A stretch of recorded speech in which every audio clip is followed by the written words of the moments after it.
This is The Book of Life, a podcast that uncovers life lessons from Judaism's most important book, helping you power your day with purpose. Here is Bechukotai.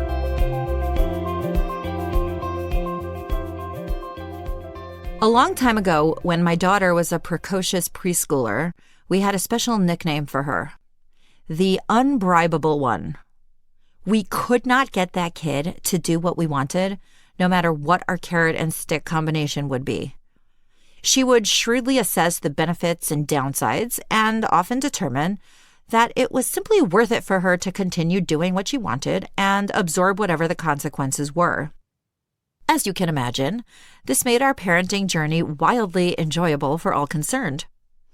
When her baby brother was born, things got even more interesting. Distressed at his existence, she had gotten into the habit of surreptitiously pinching him at regular intervals when she thought no one was looking. On one memorable occasion, I was finally fed up and said, "If you pinch your brother one more time, you're going to time out." This 2-year-old looked at me, looked at him, weighed her options, and very confidently gave him a good, hard pinch, then marched herself into timeout. I mean, what do you even do with that? But we didn't give up. When I was a young mother and used to read parenting books as a side gig, I learned that you're supposed to make the punishment fit the crime. So a timeout should be marketed as an opportunity to consider what you'd done wrong while taking a break from society. Like, if you can't get along with the community, you need a break from the community. The idea is that the child should learn something from the consequences as a lesson for better living. But when the kid readily accepts the consequences, what have they learned? It's time, clearly, to change up the consequences. Keep trying until you find what works. These books were always careful to use the word consequence instead of punishment. The word punishment is, punitive. The goal is to punish. You hurt me, I'll hurt you back. That's not a learning process. It's just revenge. But a consequence is meant to imply a logical progression, a natural result of your choices. Meaning, I, the parent, am not doing something to you as much as you, the child, are bringing a particular result upon yourself. One of my favorite books in this genre is called Love and Logic by Foster Cline and Jim Fay. The basic premise of the book from their website is this. The love in Love and Logic means that we love our kids so much that we are willing to set and enforce limits. This love also means that we do so with sincere compassion and empathy. The logic in Love and Logic happens when we allow children to make decisions, affordable mistakes, and experience the natural or logical consequences. When we balance this with sincere empathy, they develop the following logic. Our children learn that the quality of their lives depends on the quality of their choices. Judaism, too, if you think about it, functions on a system of love and logic. The second paragraph in the Shema prayer describes the direct relationship between what we do and what will happen to us. And it shall be, if you listen to my commandments that I command you today, to love God and to serve him with all your heart and all your soul, I will send rain to your lands at the right time. But watch yourselves, not to turn your hearts away and serve other gods. Then God's anger will flare against you, and he will close the heavens, and there will be no rain, and the earth will not bear its produce. Deuteronomy chapter 11. This week's Torah portion, in fact, contains some of the harshest lists of consequences in the entire Torah. It's even tough for the cantor to read the words aloud in synagogue on Shabbat morning. The words are actually to be read in an undertone, as if to underscore our reluctance to focus too much on them. Frankly, no one likes to think too hard about the correlation between what we do and what happens to us. Building a genuine and personal relationship with a divine higher power is complicated enough, but who wants a relationship with a punitive God? Where's the love and logic in our Jewish system?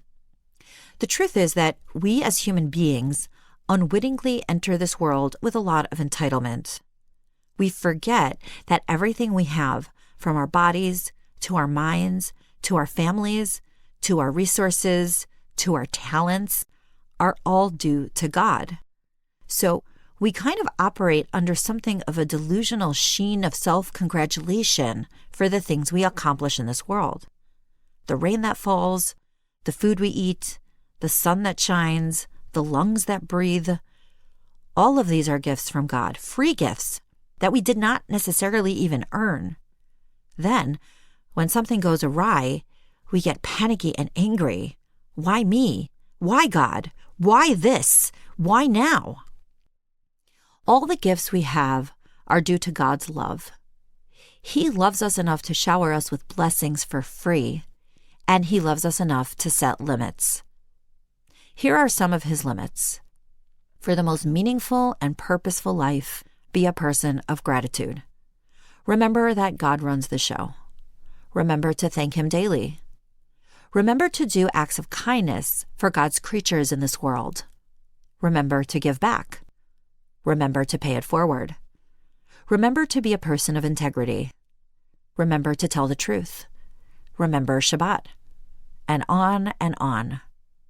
When we violate those limits, God allows us the time and space to make those mistakes and to experience the natural and logical consequences. When we forget God, He taps us on the shoulder and gives us a little wake-up call to remind us to find Him. Sometimes those reminders are uncomfortable, and that is what will hopefully wake us up. But God also balances this with sincere empathy and love. After all the horrible consequences that are listed in our Torah portion, God concludes with this: "But despite all this, while they will be in the land of their enemies, I will not have been revolted by them, nor will I have rejected them to obliterate them, to annul my covenant with them, for I am the Lord their God." God asserts over and over again that the consequences are from love, never from revenge. That He is never abandoning us. Rather, the opposite is true. He is with us because He actually cares about the path we take, about what we experience in our journey on this planet. God is like the best basketball coach, swimming coach, running coach, who will push you, goad you, call you out on your garbage because His greatest desire is to see you succeed. So the limits are there to teach us that the quality of our lives depends on the quality of our choices, because God is a loving parent. If a consequence doesn't work because we're just willing to live with mediocrity, He will switch it up, try something new, and never, ever give up on us. His point in shaking us up is to remind us that we're here to live meaningful, purposeful lives, that we matter, and that, most significantly, we are way too important to give up on. This is the Book of Life. Don't forget to rate, review, and subscribe to Momentum Podcast on Apple, Spotify, or wherever you get your podcast. Join Ruchi again next time for more meaning and inspiration from Judaism's most important book, to power your day with purpose.